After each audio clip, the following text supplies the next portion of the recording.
स्वागत है बच्चों आज की क्लास में। एकाधिकारात्मक प्रतियोगिता हमारी चल रही थी।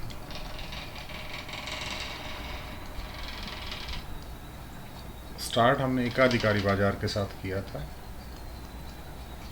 आज जो देखेंगे वो देखेंगे क्योंकि एकाधिकार हमने देख लिया, पूर्ण प्रतियोगिता जो है वो हमने देख ली,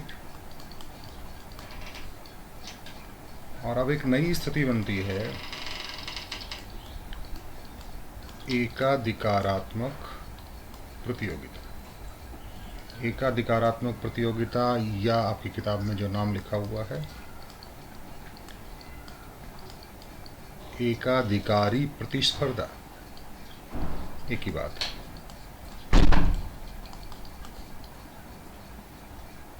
मोनोपोलिस्टिक कंपटीशन इसको कहते हैं। क्या होता है एकाधिकारी प्रतिस्पर्धा? जो है एक ये कह सकते हैं हम वास्तविक अवधारणा है। क्या है? वास्तविक अवधारणा। क्यों कि एक तो हमने देखा पूर्ण प्रतियोगिता और एक देखा एकाधिकार। एक मिनट, ये थोड़ा सा आवाज से डिस्टर्ब कर रही है।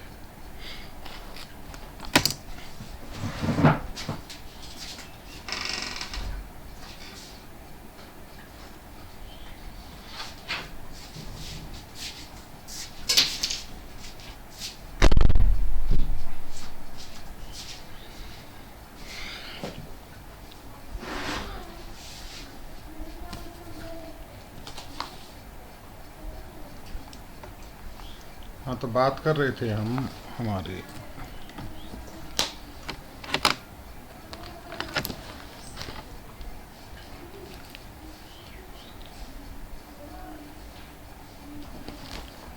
पूर्ण प्रतियोगिता और एकाधिकार की। हमने पहले ही क्लियर किया था कि पूर्ण प्रतियोगिता भी अपने आप में एक काल्पनिक अवधारणा है, कि ऐसा बाजार में संभव नहीं होता है कि इतने असंख्य हों विक्रेता, असंख्य क्रेता हों जिनको पूरी जानकारी हो, यानी सारी शर्तें जो हैं वो पूर्ण प्रतियोगिता की जो लागू होती हैं, ऐसा बाजार वास्तविकता में संभव नहीं होता। और एकाधिकार में जो दिखाया गया है वैसा भी वास्तव में होता नहीं है। इसलिए इन दोनों के बीच की एक अवधारणा जो है उसको हमने कहा मोनोपोलिस्टिक कंपटीशन या एकाधिकारी प्रतिस्पर्धा, या इसका नाम दूसरा आप पढ़ेंगे एकाधिकारात्मक प्रतियोगिता। एकाधिकारात्मक प्रतियोगिता आज थोड़ा सा है, इसका आपको पूरा रिटर्न में मिलेगा। इसको मैंने तैयार किया है, कुछ एक इम्पोर्टेंट चीज़ वो आपको वैसे बताऊं। एकाधिकारात्मक प्रतियोगिता की शुरुआती बात जो है इस पेज से आप देखेंगे।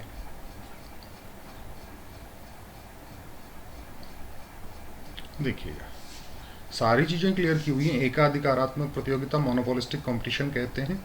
वस्तु बाजार में दो चरम स्थितियां होती हैं। कौन सी? एक तो एकाधिकार, वो अपने आप में चरम स्थिति है कि इसमें बिल्कुल ही एक ही जो है विक्रेता होगा, और पूर्ण प्रतियोगिता ये भी चरम स्थिति है जिसमें असंख्य जो है विक्रेता होंगे और इसमें केवल एक विक्रेता। एकाधिकारात्मक प्रतियोगिता जो है वो इनके बीच की स्थिति है। इंपॉर्टेंट चीज बनती है कि इसका प्रतिपादन जो है वो एडवर्ड एच चैम्बरलिन ने 1933 में किया। इस अवधारणा का प्रतिपादन, अगर क्वेश्चन बनता है कि इस अवधारणा का प्रतिपादन किसने किया, तो इस अवधारणा का प्रतिपादन किया एडवर्ड एच चैम्बरलिन ने 1933 में, 1933 में। ये जो है अपूर्ण प्रतियोगिता की स्थिति है। कौन सी प्रतियोगिता की स्थिति है? अपूर्ण प्रतियोगिता।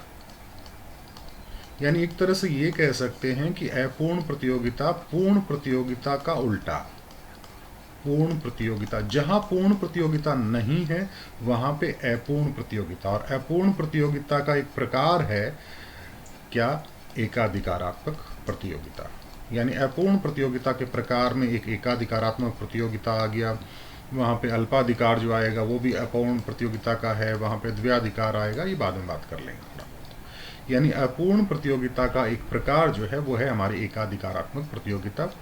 यानी ये बाजार की ऐसी अवस्था है जिसमें तो वस्तु के बहुत सारे विक्रेता होते हैं। देखिएगा, पूर्ण प्रतियोगिता में हमने कहा था कि किसी भी वस्तु के विक्रेताओं की संख्या जो है वो असंख्य होती है, यानी बहुत अधिक होती है। इसमें होती है बहुत ज़्यादा, लेकिन इतनी ज़्यादा नहीं होती जितनी पूर्ण प्रतियोगिता में होती है। यानी बहुत से विक्रेता तो होते हैं, बहुत से का मतलब एक दो नहीं, बहुत से का मतलब 10 हो सकते हैं, 10 से ज़्यादा हो सकते हैं, लेकिन मान लीजिए असंख्य संख्या में चले जाएंगे तो वो आपका शिफ्ट कर जाएगा किसकी तरफ, पूर्ण प्रतियोगिता के बाजार में। और इस बाजार में वस्तु विभेदीकरण होता है, यानी वस्तुओं में भिन्नता होती है, इसलिए यहाँ पे निकटतम प्रतिस्थापन वस्तुएं जो हैं वो होती हैं। इस बाजार में निकट प्रतिस्थापन वस्तुएं जो हैं वो होती हैं। एकाधिकार में ऐसा नहीं होता, एकाधिकार में निकट स्थापन वस्तुएं नहीं पाई जाती हैं, जबकि एकाधिकारात्मक प्रतियोगिता में निकट प्रतिस्थापक वस्तुएं पाई जाती हैं। क्लियर है? अगले पेज पे चलें।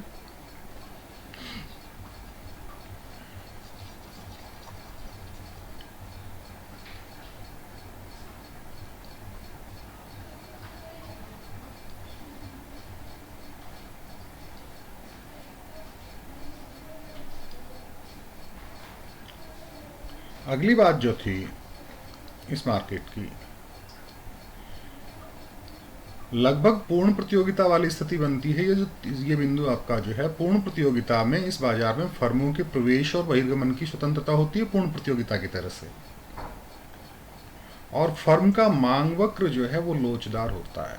फर्म का मांग वक्र लोचदार होता है। देखिए, 3 प्रकार के बाजार सामान्यतः हम देखते हैं। तो पूर्ण प्रतियोगिता,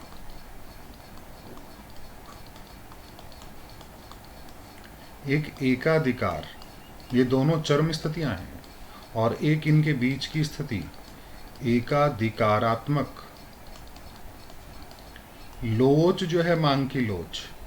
मांग की लोच एक तरह से ये कह सकते हैं मांग की कीमत लोच। मांग की कीमत लोच का मतलब एक तरह से ये कहें कि मांग की कीमतों में परिवर्तन के कारण उसकी डिमांड में कितना फर्क पड़ता है, वो जो है वो आपकी मांग की कीमत लोच कहलाएगी। तो यहाँ पे मांग की, जिसका जो मांग वक्र है वो लोचदार होता है। अब इसमें जो है अल्पकाल में संतुलन जो है वो कैसा बनेगा। अब अल्पकाल में जो है एकाधिकारात्मक प्रतियोगिता है, और जो फर्में होती हैं थोड़ी बहुत मात्रा में, उन फर्मों के पास इतना टाइम नहीं होता कि अपने बड़े स्तर पे उत्पादन के सारे साधन बदल दें, अपने संयंत्र बदल दें, या बड़ा परिवर्तन करने का समय उनके पास नहीं होता है। तो वो अपना उत्पादन बढ़ाएंगी तो सही, लेकिन कब तक बढ़ाएंगी, जब तक कि उसको अपने उत्पादन की अतिरिक्त इकाई बेचने पर, और अतिरिक्त इकाई बेचने पर जो संप्राप्ति होती है, अतिरिक्त इकाई बेचने पर संप्राप्ति को क्या कहेंगे हम, एमआर, सीमांत संप्राप्ति या सीमांत आगम। वो सीमांत आगम उसकी सीमांत लागत के बराबर जब तक नहीं हो जाती है तब तक वो उत्पादन बढ़ता रहेगा, और उसके बाद में अगर सीमांत लागत ज़्यादा हो गई तो फिर वो अपना उत्पादन बंद कर देगा, क्योंकि वहाँ पे उसको घाटा होना शुरू हो जाता है। कहने का मतलब सीमांत संप्राप्ति और सीमांत लागत एमआर बराबर एमसी जब तक हो जाएगा तब तक वो अपना उत्पादन बढ़ाती रहेंगी, बाकी उसके बाद में अपना उत्पादन नहीं बढ़ाएंगे। अल्पकाल में किसी भी फर्म को सामान्य लाभ हो सकता है, उसको असामान्य या अधिसामान्य लाभ जिसको हम कहते हैं वो हो सकता है, या उसको हानि भी हो सकता है। ये डिपेंड करता है बाजार की स्थितियाँ। बाजार की स्थितियों को बहुत ज़्यादा चेंज करने की स्थिति में नहीं होता अल्पकाल में। क्यों? बाजार की स्थितियाँ तब चेंज हों जब अपना संयंत्र करके उत्पादन बहुत ज़्यादा मात्रा में चेंज कर ले, ये सारा कुछ करेगा। यानी यहाँ पे तीनों ही स्थितियाँ जो हैं वो बन सकती हैं अल्पकाल में, क्योंकि बहुत आमूलचूल परिवर्तन करने की स्थिति में वो नहीं रहता है। तो सामान्य लाभ भी हो सकता है, हानि भी हो सकती है, और अधिसामान्य लाभ की स्थिति भी प्राप्त हो सकती हैं। चलें अगले पेज पे।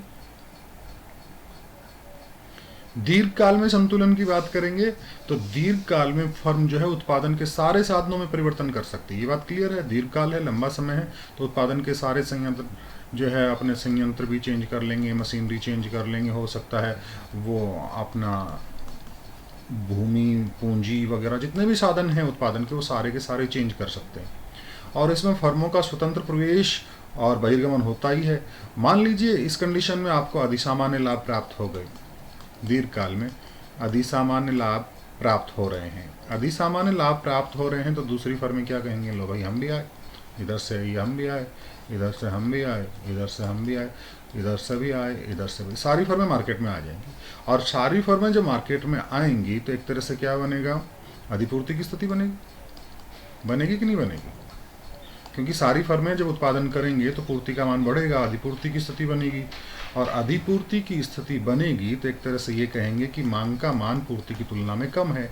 और मांग का मान पूर्ति की तुलना में जब कम होगा, मांग का मान पूर्ति की तुलना में जब कम होगा तो एक तरह से ये कह सकते हैं कि आपका ये जो मांग वक्र है डी डी, ये किधर खिसकेगा, लेफ्ट साइड में खिसक जाएगा। मांग वक्र जो है बाईं ओर खिसकेगा। और अंततः वो मांग वक्र खिसकेगा तो किसकी स्थिति बन जाएगी, सामान्य लाभ की स्थिति बन जाएगी। क्योंकि पूर्ति ज़्यादा होगी तो इनको बेचने के लिए अपनी कीमतें गिरानी पड़ेंगी, कीमतें गिरानी पड़ेंगी। और कीमतें जब गिरेंगी तो लाभ कम होता जाएगा। और कब तक कीमतें गिराएंगे, जब तक सामान्य लाभ की स्थिति नहीं बन जाती है। ठीक है। और इसी तरह से इनका उल्टा होगा कि अगर मान लीजिए हानि की स्थिति है, फर्मों का स्वतंत्र प्रवेश और बहिर्गमन है और हानि की स्थिति हो रही, तो विभिन्न प्रकार की फर्में जो हैं वो क्या करेंगी, क्विट करेंगी, मार्केट से क्विट कर जाएंगी, मार्केट से निकल जाएंगी, बाहर जाएंगी। बाहर जाएंगी तो एक तरह से ये कह सकते हैं कि एक तरह से बाहर गई तो पूर्ति कम हो जाएगी। और पूर्ति कम होगी तो मांग ज़्यादा होगी, मांग ज़्यादा होगी तो इसको कहेंगे हम अधिपूर्ति की बजाय अधिमांग की स्थिति बनेगी। किसकी स्थिति बनेगी, अधिमांग की स्थिति बनेगी। अधिमांग की स्थिति बेटा जब बनेगी तो ये कह सकते हैं कि मांग ज़्यादा है, पूर्ति कम है। बहुत सारे उपभोक्ता ऐसे होंगे जो ये कहेंगे हम किसी भी कीमत पर खरीदने को तैयार हैं, यानी वो ज़्यादा कीमत देने को तैयार हैं। और ज़्यादा कीमतें देने को तैयार हैं तो कीमतें बढ़ती जाएंगी और उनके लाभ बढ़ते जाएंगे। क्योंकि अभी वो हानि में है तो वो लाभ की ओर अग्रसर होंगे। और कहाँ तक जाएंगे, जब तक उनको सामान्य लाभ नहीं मिल जाता है तब तक वो जो है उस स्थिति तक मार्केट को पहुंचा देंगे। ये बात हुई दीर्घकाल में एकाधिकारात्मक प्रतियोगिता का संतुलन। क्लियर है। अब जो है एक नई स्थिति आती है, अल्पाधिकार जिसको हम कहते हैं।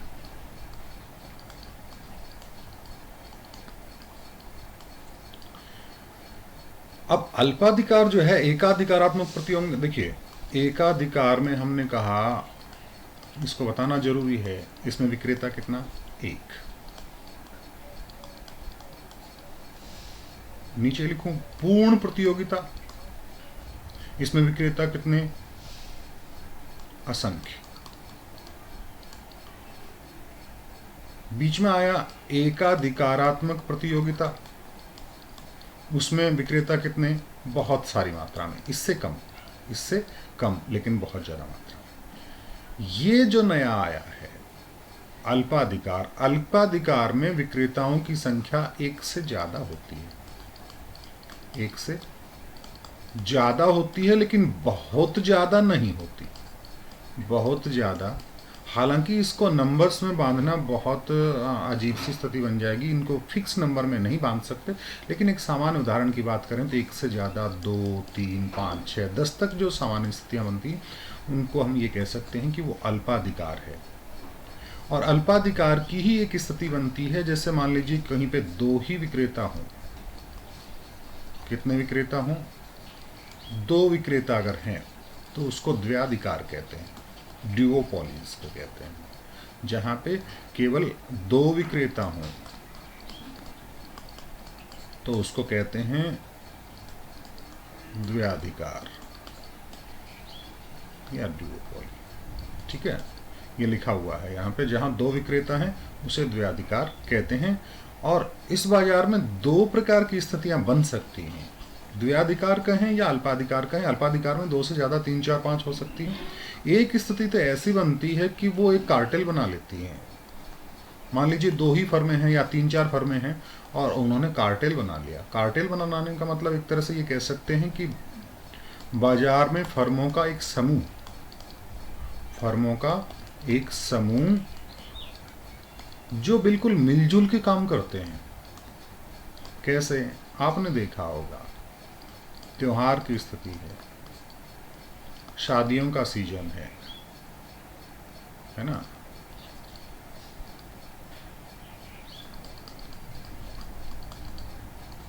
कोविड का टाइम था, कोविड के टाइम में हमने क्या किया था, आप लोगों ने देखा होगा कि बसों पर प्रतिबंध लगा हुआ था, काफ़ी कम साधन चल रहे थे।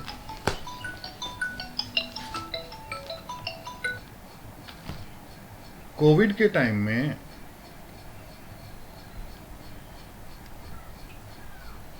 बसों पर प्रतिबंध लग गया था, काफ़ी कम साधन चल रहे थे, और उन कम साधन चलने के कारण सारे बसों वाले ने डिसीजन लिया था कि जहाँ किराया 20 रुपये है और वहाँ पे सब ने किराया जो है बढ़ा के 30 रुपये 40 रुपये कर दिया। 30 रुपये 40 रुपये किराया जो है वो कर दिया, है ना। और 30 रुपये 40 रुपये कर दिया, एक ने नहीं किया, सब ने मिलके किया। यानी ये बन गया, फर्में एक तरह से कार्टेल बना लेती हैं साठ गांठ करके। और जब दो ही फर्में हैं, तीन ही फर्में हैं, तीनों मिल गई और तीनों ने अपने डिसीजन लेने शुरू कर दिए, तो एक तरह से किसकी भांति व्यवहार करेंगे? ये बिल्कुल एक तरह से मोनोपोलिस्टिक जो मार्केट है उसकी तरह से हो गया, एकाधिकारी की भांति व्यवहार करेंगे। और कीमतें बहुत ऊंची होंगी, क्योंकि एकाधिकार में ऊंची हैं। ये भी एक तरह से एकाधिकार हो गया, क्योंकि फर्मों की संख्या तो 2 से ज़्यादा है या 1 से ज़्यादा है, लेकिन वो व्यवहार कैसे कर रहे हैं? वो व्यवहार कर रहे हैं एकाधिकार की भांति।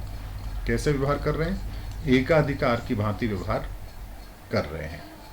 तो इसमें कीमतें जो होंगी वो भी किसकी तरह से होंगी? एकाधिकारी की भांति ही कीमतें जो होंगी। पहली स्थिति बनती है कि इस बाजार में दोनों फर्मों ने या 2 से ज़्यादा जो फर्में हैं उन्होंने कार्टेल बना लिया या एक समूह बना लिया या साठगांठ कर लिया आपस में, और साठगांठ करके जो है अपने डिसीजन लिए और कीमतें अपनी निर्धारित कर दी हैं। तो इसमें जो कीमतें होंगी वो एकाधिकार की भांति होंगी। और फिर दूसरी स्थिति बनती है कि मान लीजिए 2 या 2 से ज़्यादा फर्में हैं और उनकी साठगांठ नहीं हुई, एक दूसरे से बनती नहीं है।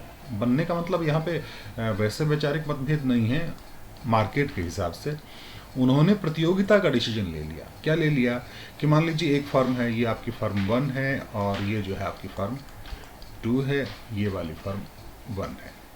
अब इस फर्म 1 ने कहा कि कोई मार्केट में जो है ना 50 रुपये में एक चीज़ बेच रहे हैं, ये भी 50 में बेच रहा है, ये भी 50 में बेच रहा है। फर्म 1 ने कहा कि मुझे प्रतियोगिता करनी है और मैं चीज़ जो है वो 48 रुपये में बेचूंगा। सीधी सी बात है कि ग्राहक जो यहाँ पे था हमारा, वो ग्राहक कहाँ जाएगा? पहले कभी इधर चला जाता था, कभी इधर चला जाता था, कभी इधर कभी इधर। अब वो क्या करेगा? इसके पास जाएगा, रेट लिस्ट देखी कब 50 रुपये लगे हुआ, ना भैया चल मैं तो नहीं, मैं तो इधर जाऊँगा। वो 48 वाले के पास आता है। अब 48 वाले के पास आया तो कस्टमर जब इधर जाने लग गए तो इसके दिमाग में भी, 2 नंबर के दिमाग में विचार आया कि मैं भी थोड़ा सा चेंज कर दूं अपने मार्केट को, और उसने कीमतें घटा दी। कहाँ तक? 48 की कर दी इसने, 46। इसका क्या है भैया, हमारे तो जो है ना, हमें तो यहाँ 48 वाले के पास क्यों जाएंगे, हम 46 वाले के पास जाएंगे। और जब 46 इधर हो गया, सारे इधर जाने लग जाएंगे, तो इसके दिमाग में भी बात आई, कुछ ना कुछ आइडियाज़ आएंगे, और ये इसने क्या किया? 44 कर दिया। कहने का मतलब कीमतें घटाई। ये कैसा व्यवहार है? बिल्कुल पूर्ण प्रतियोगिता की तरह से व्यवहार है। कीमतें, मार्केट जो है आधार पर कीमतें गिरती हैं, और कीमतें कहाँ तक गिरेंगी? अपनी कीमतें अंडरकट करेंगे, और अंडरकट करने के बाद में कीमतें जो है सीमांत लागत तक गिर जाती हैं, और ये बिल्कुल पूर्ण प्रतियोगिता जैसी स्थिति हमारी बनती है। और इसके साथ ही आपका जो है एकाधिकार और इसके जैसी जो भी चीज़ें हैं, यानी प्रतिस्पर्धा रहित बाजार जो है, हालांकि इसका नाम प्रतिस्पर्धा रहित है, इसका मतलब ये नहीं है कि पूरी तरह से इसमें प्रतियोगिता होगी ही नहीं, कुछ प्रतियोगिता होती है। पूर्ण प्रतियोगिता में तो बहुत ज़्यादा हो गया। दिमाग में बैठा लो, पूर्ण प्रतियोगिता काल्पनिक अवधारणा, एकाधिकार जो है वो काल्पनिक अवधारणा, यानी दोनों चरम सीमाएं दोनों ही काल्पनिक अवधारणाएं हैं। चरम सीमाएं दोनों ही काल्पनिक अवधारणाएं हैं। तो वास्तविक अवधारणा कौन सी हो गई? एकाधिकारात्मक प्रतियोगिता जो है वास्तविक स्थिति हो गई।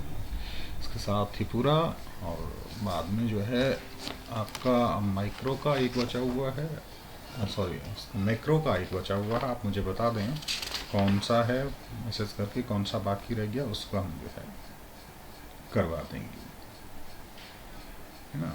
एक चलो थोड़ा सा टाइम है, एक क्वेश्चन कर लेते हैं।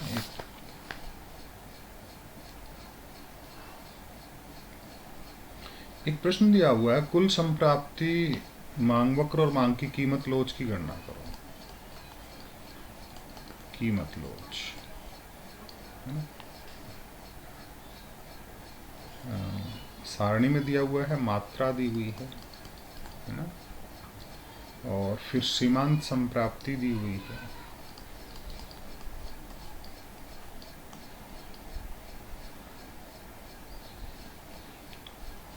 सीमांत संप्राप्ति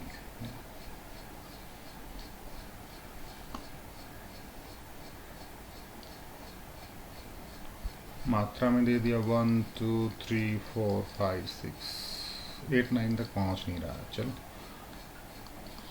10 6 2।